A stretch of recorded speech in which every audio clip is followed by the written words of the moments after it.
or a half Cuban 8 or whatever. So you came on the deck, and 4 Gs, AB at 500 knots, you pulled up at about 115 degrees, or Celeste says 114.7.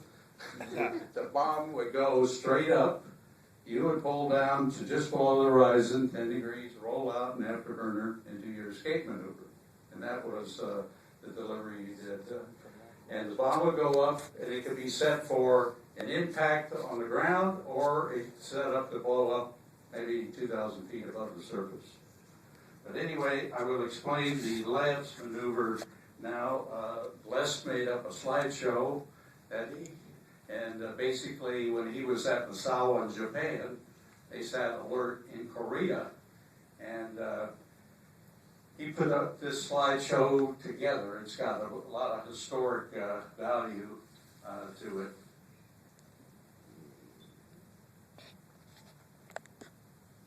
Okay.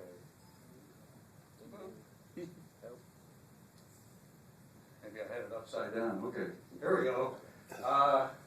This is an F-100, and to do the last maneuver, we had some gyros in the airplane. You had 2 of them, and right here was a little panel that you would set the lab's gyros. There was 2, one for toss at about 45 degrees and one for the 114. But you couldn't see the one that you wanted to use. You had to have a dental mirror to go in there to try to see what it was set. And so you wanted to check that. This airplane was one that was at, kind of a famous airplane that was at Benoit, 1965, I believe. Okay. There is a young fighter pilot. I don't know what happened to Les over these years, but it sure doesn't look like him. Underneath there, behind him, you weren't supposed to take a picture of this, even the cement bomb that was used, but there it is. Weighed 2,000 pounds. This was Mark 27, simulated. 28. Mark 28, and 1.1 megaton, but anyway. Yeah, pretty big. They were going into China. On the 28, it also had what they call blue eyes. They call this bomb blue eyes. Basically, that's what's set up to censor the altitude you were at for the bomb burst. SAC got a lot of credit for all the nuclear strike things. Nobody even knew the attack and fighter airplanes were carrying nuclear weapons, but this was one of their guard dogs in a picture that was, shown all the time. There was their patch, and there is Tactical Air Command, which I think everybody recognizes. Nuke Alert was conducted everywhere from England over to Germany, even in France, until de Gaulle kicked everybody out. Italy at Aviano, and then over to Turkey. There was actually 2 bases, and they were actually negotiating to get some airfield in Iran before the Shah got kicked out, and they wanted to shoot Nuke Alert there. The idea was to surround the Soviet Union, and then you come around even to Vietnam. In the 50s, they were negotiating some runways for the Air Force in Vietnam, and they said, in exchange for that, we'll help you with your little problem in Vietnam, which we know didn't turn out too well. And then you go up to Formosa, and you go, the guys in Okinawa, and you go up to Korea. And there was 2 bases in Korea. The people in Japan, Misawa and Itazuki, could not have nuclear weapons in Japan, so all those were in Korea. They had to go there, TDY, and sit nuclear for, I don't know, a week at a time or whatever.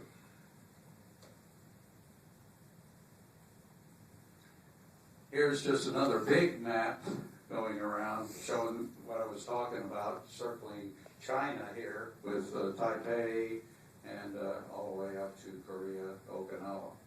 One thing I would like to point out, I spent 2 weeks right here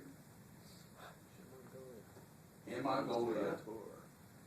I was fishing for the largest trout species in the world called the caiman. And I went with 5 guys and a bunch of Mongolians. We flew to a town here, 4-wheel drive vehicles for 2 days up to here, and we camped out with Mongolians. It's a beautiful valley right there. If you ever have a chance to go to Mongolia, it's it's an amazing country. It's like going to Montana in the 1800s. Anyway, here we go. We're getting into business here. This is the F100 instrument panel, and the important instrument for doing the over-the-shoulder was sitting right here, the labs indicator. Also right here, you had to pull this out, and that would unlock the center line. It normally had a safety wire here, and you'd get a green light on that would say that the center line station was unlocked. Other important one was the attitude indicator, because when everything else went to hell, you better look at this thing when you're upside down. Now, to set up some of the switches, the F100, of course, wasn't digital or anything. It wasn't a glass cockpit. And the darn arming panel was underneath your armpit, you know, to look back here. And at night or whatever, and it's very easy to screw up the switch settings.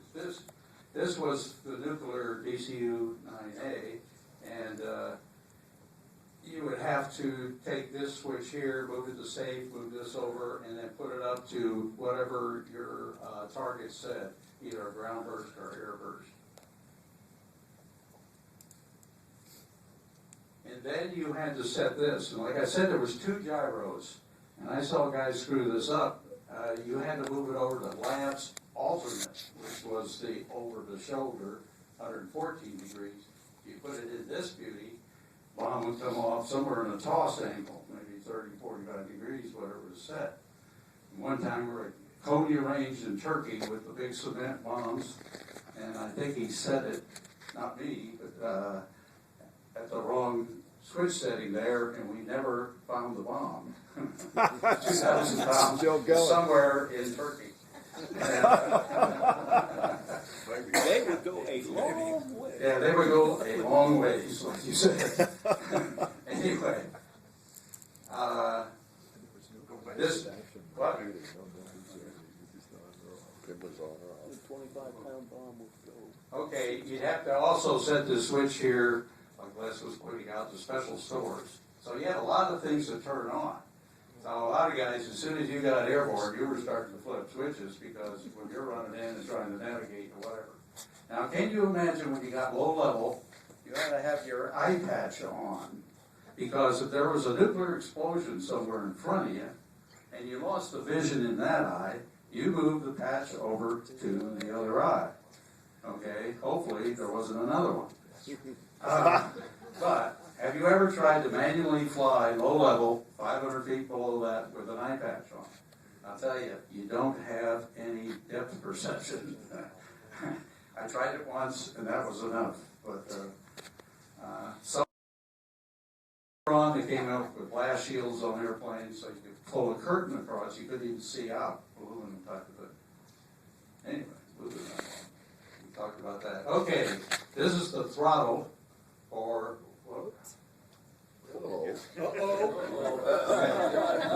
This is the throttle for an F100, and it basically, to go full mill, you went here, but then you had to move it outward to go afterburner, and you just didn't go straight. But on your run-in, as you're coming in to the target, you had to press this button, which would cage those gyros and get everything set up, because they could move over to one side or whatever. And then you had the stick grip again, and you had your bomb release button right here. And so that's all you needed, basically, for the delivery. But you had to hold down that cage button as you came in straight and level before the target, at the same time looking for the target. And then, as you approach the target, you'd release that, the gauge button, and when you hit the pickle button, this was your lab's indicator. And you wanted to keep this straight, vertical, because that's what you're pulling up on. And then, as soon as you hit the pickle button when you're over the target, or corrected for wind, you had to move over left or right, or maybe if it was a headwind, go past the target. But anyway, when you pickled, this horizontal line dropped down, like here. And then you were supposed to go, you're at 500 knots, you go afterburner, and you pull 4 Gs in 2 seconds. When you hit the 4G thing, the needle would pull up and it would center. So this is the picture you would want all the way up and over the top. And when the bomb came off, you could release the pickle button and continue to your, and this was what it looked like. Hopefully you weren't looking at it, it was behind you. But anyway, anybody have any questions on that? Did you catch the trout? Yeah. In those days, there wasn't any permissive action link either, with numbers to put in the bomb. That's right. I wanted to mention the latest Air Force magazine has an article on, guess what, Victor Alert.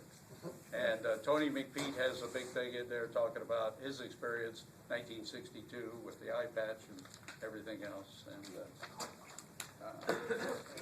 And we also, in our magazine that the Super Sabre Society has, we have a couple pages of people's experience with nuclear alert.